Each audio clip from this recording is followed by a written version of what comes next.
Interviews with Devi.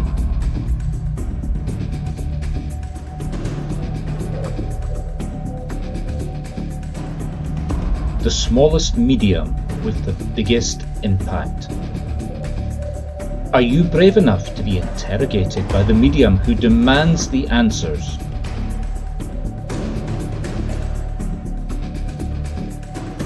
Supported by Marc Stuart, the Scottish medium. The Marc Stuart Medium Network, practicing, discussing and demonstrating and training in Scottish-style mediumship. Do you have a story to tell about your activities, experiences or history that is related to spiritual mediumship? Would you like to be interviewed by Devi? Send an email to Marc, M-A-R-C, at Marc, Stuart, spelt U-A, medium.com. Sorry. Hello, everyone. I'm here with Avril Johnston Craig. She's a medium from Australia who knows Marc from way back. So we're going to get some secret information from her about Marc in the way back. But before we do that, let's just start with, how did you get into mediumship? Not the usual route. So I've always been interested in the mystical and the esoteric from I was quite young, but never had anything that grabbed me or kept my attention very long. And then, only about 30 years ago, I was dragged into the College of Parapsychology in Edinburgh by a work colleague, because the college was only about 10 doors down, and because she thought I needed some spiritual upliftment. So I went in there, and it was a demonstration of mediumship, and it was essentially a divine service. And and I was just blown away. I have a background in psychology. I could not understand what I was seeing because I was witnessing evidential mediumship. How could they possibly know this type of specific information? And oddly enough, I got a reading every time I stepped in there.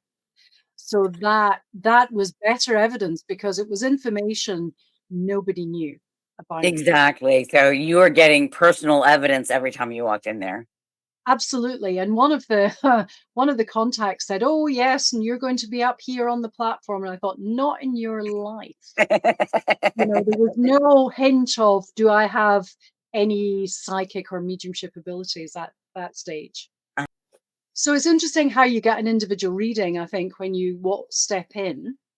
Oh yes, absolutely. So what made you decide to try mediumship yourself rather than just getting readings? Well, that absolutely wasn't my intention. My intention was to understand what I was actually witnessing. And there was a draw to that environment. It just felt like coming home. I didn't know why.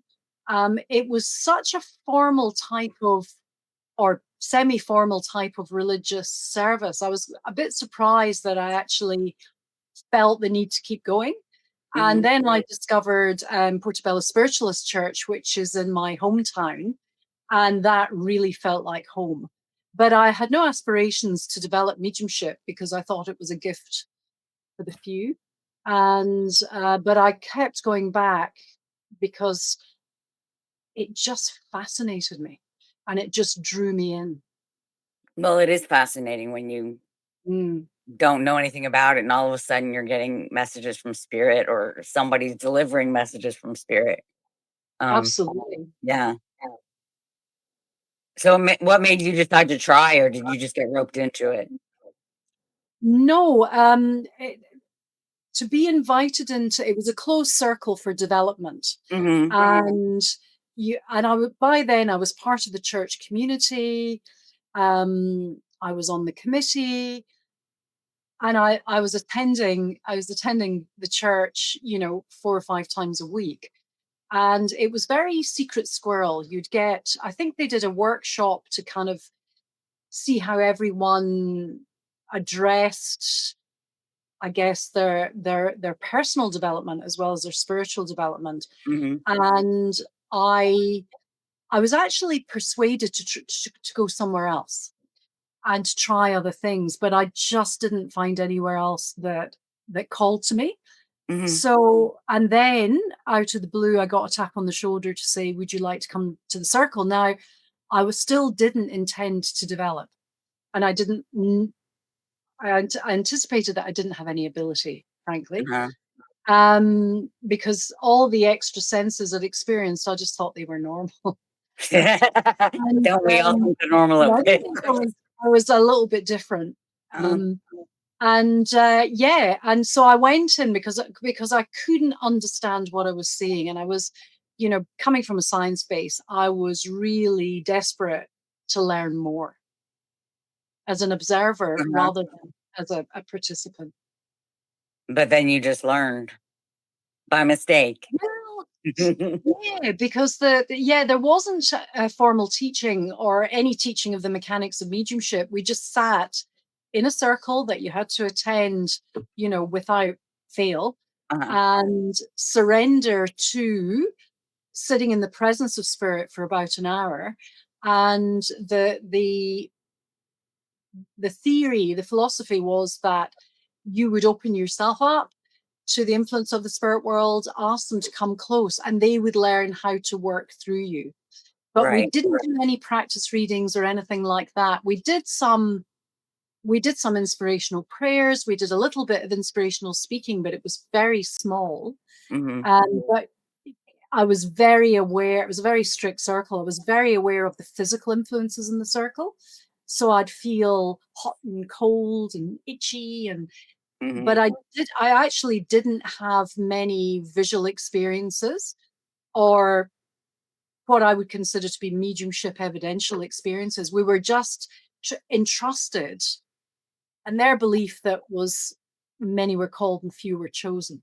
So it was a bit of a mystical thing. And then they had a practice circle after the divine service on a Sunday where they would pick fledgling mediums to go up and work on the platform. And one night I was tapped on the shoulder and told, "Well, you're up." So I trusted their knowledge because, and I'd watched good demonstrations of evidential mediumship. So I knew the boundaries, what was right, what was wrong. And I thought, these people have trust in me, you know, nothing to lose, because my expectations were very low. And I managed a couple of contacts. It was very short. Wow, and I just had to get myself out the way. Yes, and that's really all you need to do. Yeah. And I'm still trying to do that, but it's always work in progress. We always are trying to get out of our own ways. Yes. It's Absolutely. one of those things. So once you decided to go ahead and be a medium, which I'm sure was developing at this point. I know you were in Scotland, so what made you decide you wanted to go to Australia? I had been planning. My brother had lived there for 30 years, so I'd visited a few times, and I'd always planned to actually emigrate to Australia. And so that was actually on the cards before I entered the church in Portobello. Oh, really? And having that spiritual home actually delayed me coming out to Australia as long as I could, because I'd suddenly found something that I have found irreplaceable. And I had my community, I had friends like Marc, colleagues, we were developing together. It was a very profound and sacred time. So it was a great regret to leave that. But my permanent residency wouldn't last forever. So on the day before it was due to expire, I flew out to Australia. Oh, well, phew, made it. Leaving Just made it it. bit tight, but we got there. Good. I'm glad you made it. So once you got to Australia, Marc says he actually would have given up mediumship very early if he hadn't met you. He encountered That is amazing. That is an amazing compliment. And yeah. He said he encountered people that surprised. were he encountered people that were less than enthusiastic to his business like mind. And you were like a fellow pea and a fellow pod. So What was he like back then? Did was he pretty harsh on his people, or I think that's just being Scottish. I think a lot of it is. I actually no, Mark. There's not much difference, to be honest. Because he has integrity, he has the ethical. He's genuinely there to be authentic, to present himself, and to bring that into his mediumship. And I think, that our mediumship and our psychic abilities are so dependent on our personal development and our Oh yeah. personal spiritual development. And he had that, in droves. So we were very much kindred spirits from that. And I find it hard to believe he would have given up because he was so driven and He's so always been very driven to me, but immersed that's in what he it. says. So Yeah, yeah. yeah. So when you got to Australia, tell us what happened and what you found when you got there. It was well, so I'd been used to sharing the platform. I had never done a service on my own. I was used to close circles and very spiritually minded sort of church environments. Mhm. So it was, quite different here. Um, and very quickly, I got the opportunity to actually do the platform in the spiritual church in Brisbane on my own, and it was a big surprise to me as usual, and it was a big step, but that launched my ability to work in churches in Australia. So that was great, and That is and through that I met colleagues and friends that have a lot more in common. interesting. Very Australia, interesting. the cultural dynamic, the difference is it's quite marked, because Scotland has a less diverse population, I would say, Yeah. whereas Australia, the diversity of cultures is quite amazing.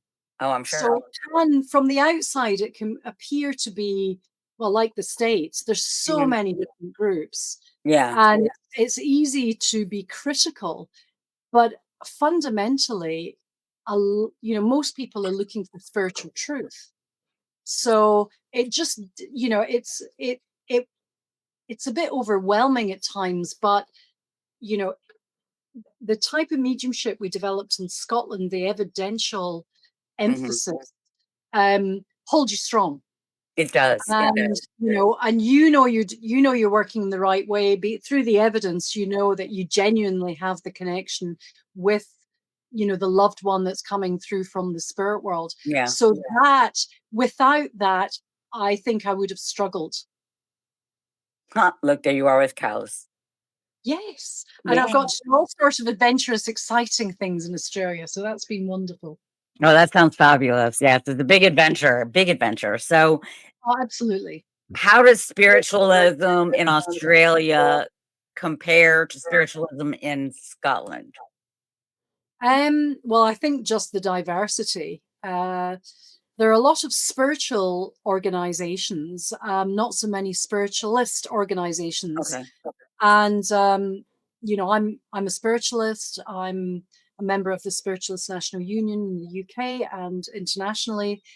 And there are some associated churches here in Australia, but not as many, and not as many. There are just simply not as many spiritualist churches as there are in Scotland, as you know. There Yeah, well, it's Scotland has the highest per and capita spiritualism in the number of UK spiritualist churches. So, is an official religion, so we don't have that status in Australia. yeah, yeah, absolutely not. It's not in America either. So, I understand. So,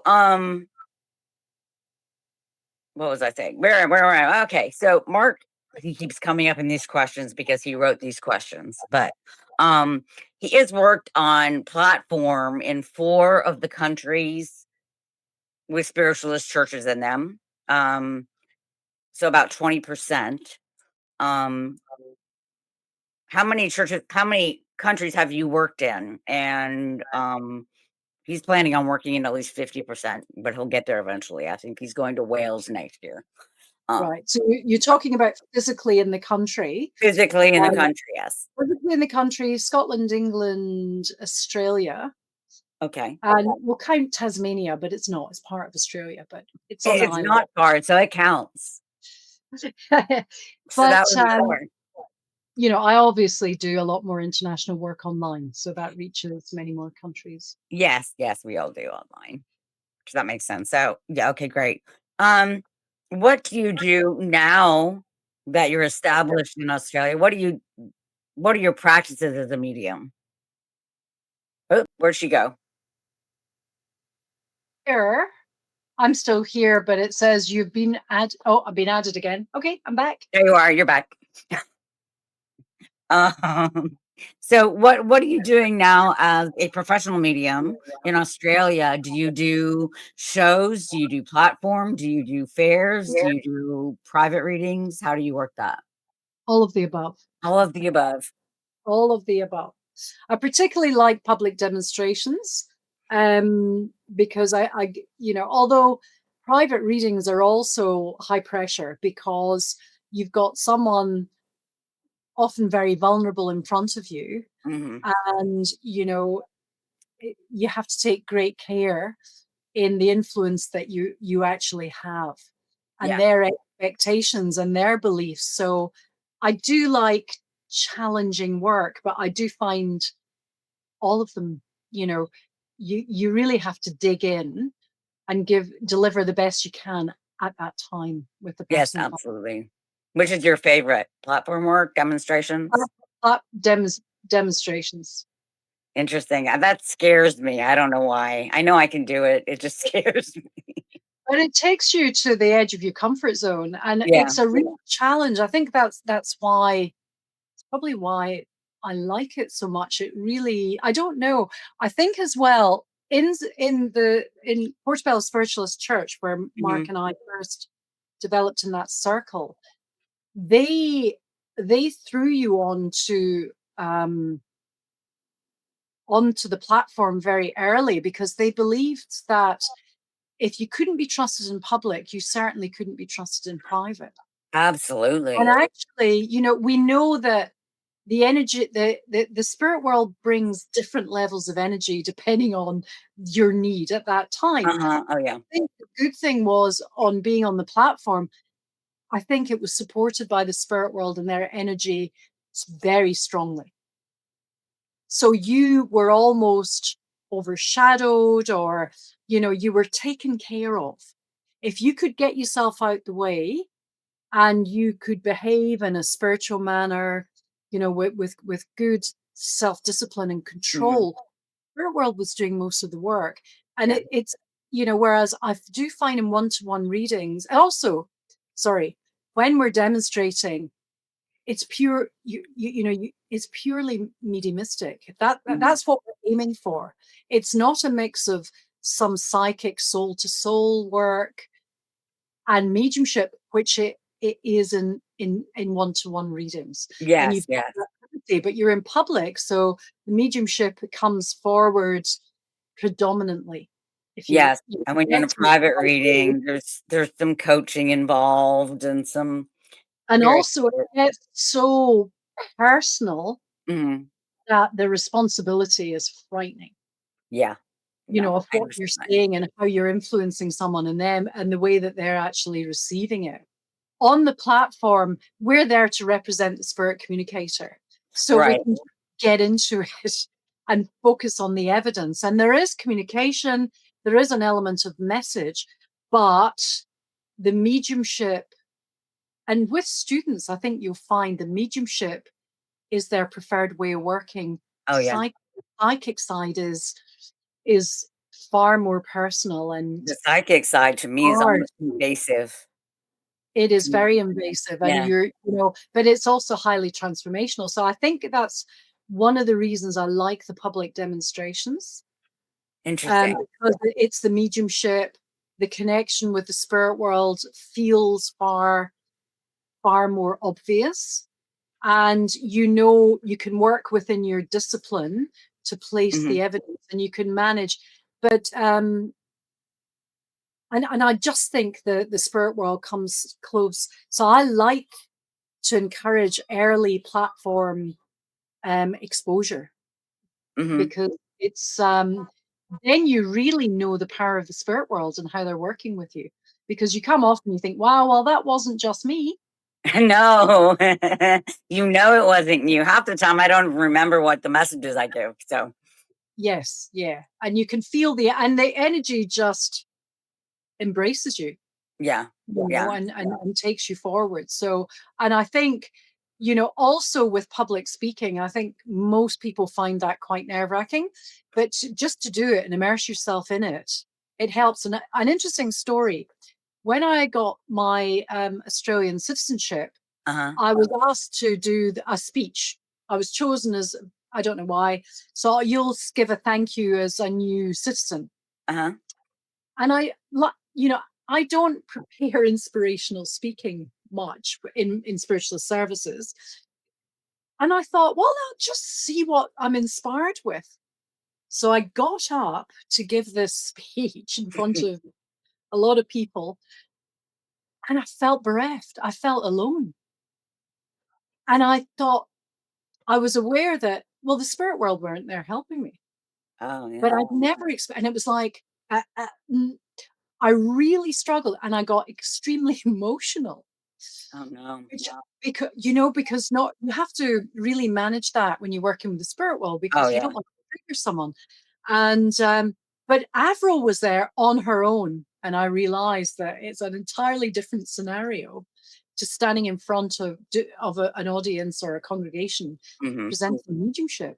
And it It really was is. staggering. I felt so alone.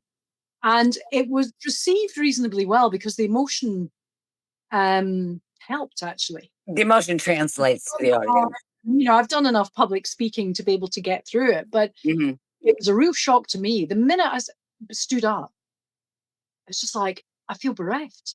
I Oh, feel that's alone. horrible. These It huge must have been a people. horrifying feeling. It was, and I've never thought, when I'm standing on the platform for mediumship, you know, um, oh, the spirit world's here, and I've got signs. I've kind of gone.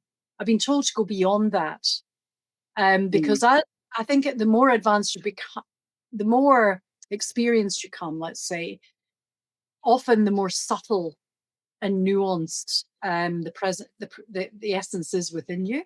Yes. And I was told years ago by my mentor, who was in her 90s, for goodness sake, Avril, they're not going to waste energy on you proving that they're there. You know better. And and we do, believe that the spirit world is careful where they place their energy. So Oh yeah. um, it was, but that was an interesting lesson, and it's always a lesson, isn't it? Everything is a lesson.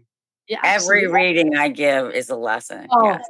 and it's humbling, and it's absolutely humbling. But your learning is and you have to, trust and be disciplined in Yes. your training.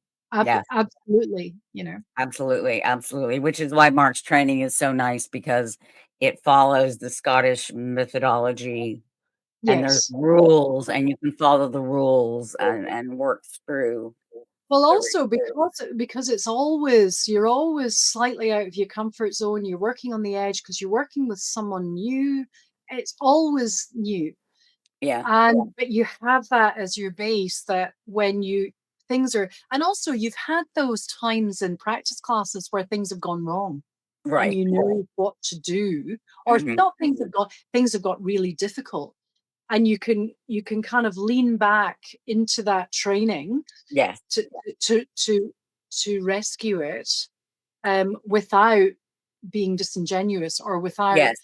breaking the connection with the spirit communicator. Yeah. Yeah. Yeah. Absolutely. So giving readings is always fun. I have a question, one funny question for you though. What is the funniest reading you've ever given? Just as an example, I had a reading once where I it was a ferret, and I couldn't tell what it was. And it was very amusing. Well, now thank you for that prompt, because you have so many, and we've got to be careful with privacy as well. But obviously, yeah. I had a public demonstration with and I had the impression of a guinea pig running through the congregation, and this young man chasing it and not being able to catch it. And there was all sorts of other scenarios, and it was this young lady's brother who had passed a spirit, and he was apologizing because he accidentally let her guinea pig out, and then he had to chase it through the town to catch it. Oh, no. And I mean, everyone's going, I'm going, but it's funny, yeah. And the evidential is good, because you get yes, no, or I don't know. Right. So you're not left with, did I just go too far with my imagination? Just what's happening here? It's like, because often it's when the evidence is very specific and very unusual. Yes. It's like, you would understand this. Yes. Yes. Oh, for real? You do understand it. That's amazing. Oh, good. I'm just starting to unfold this, but right, I know I'm with you. I know I've got your loved one. And often it's the essence of, were they humorous? Did they like to mislead on occasion? So the unfolding of the evidence can, it has you engaged. Yes. It has you on your toes. And I guess that's also my definition of fun. It is. It is. I love when I get a funny spirit, though, that tries to use humor, because or or on occasion, you're working with them. Yes, yes, yes, yes, yes. And then you get a couple of no's, and you think, is it the opposite? And it's the opposite. And you think, it so it was they weren't always fully truthful, were they? No. And and you can see your recipient lighting up, because they are feeling the essence and the character of their loved one. Right. That's great. Anything else you want to share with us before we stop here? No. What are your future plans? I don't know. You don't know? You don't have any future plans? Do you have any plans you're going to anytime soon? Yeah, I do. But I think, deciding where we go it's difficult to future plan. And it's interesting, because my background is in management consultancy. And something I learned early on with mediumship was, no, 5-year plans. And now that, everything's speeding up even more, and with artificial intelligence and everything, the dynamics are phenomenal, that I think it's easier to know what not to do than what to do. I think, we know what's going to limit our mediumship, limit our spiritual development. And it's, you do need the resilience, and the Scots are good, good at that. Yes, you they need are. the resilience. You need to trust that there's a bigger agenda afoot. There's higher purpose afoot that we are not aware of. And I We are think not privy to that this information. is a lifelong journey, being a developer, being a professional medium. It's not, for me, it's a calling. It's not an income stream. I mean, it would be lovely to be able to cover costs, but, and the cost of training and development and traveling and all that sort of stuff. But it is a calling, and I would never walk away from that. But it's so much of our own personal and spiritual development. But we're working in the mystical, we're working in the sacred. I mean, there's so much change in the world that I think we just have to be open to, well, for the moment, these doors are opening, other ones are closing. And but also knowing what your boundaries are, what your limits are. And never, so it's really, for me with students, it's what not to do. And for myself, rather than, predicting where I'm going to be. Because wherein, mediumship is evolving. The world is evolving. People's needs are evolving. There's not the evidence that people need is extremely individual. It is. It is very much so. What transforms one person won't transform another. Exactly. Sometimes it's emotional, sometimes it's hard facts. And, I think we have to be able to embrace the uncertainty and the sacredness of our journey. And I mean, that doesn't mean it isn't without frustration or, but we've got a rough idea where we're going. And I'll continue to do public demonstrations and fairs and, all of the above. Hmm. But also, we can't lose the spark of the mystical and the sacred and the divine. Oh, And never.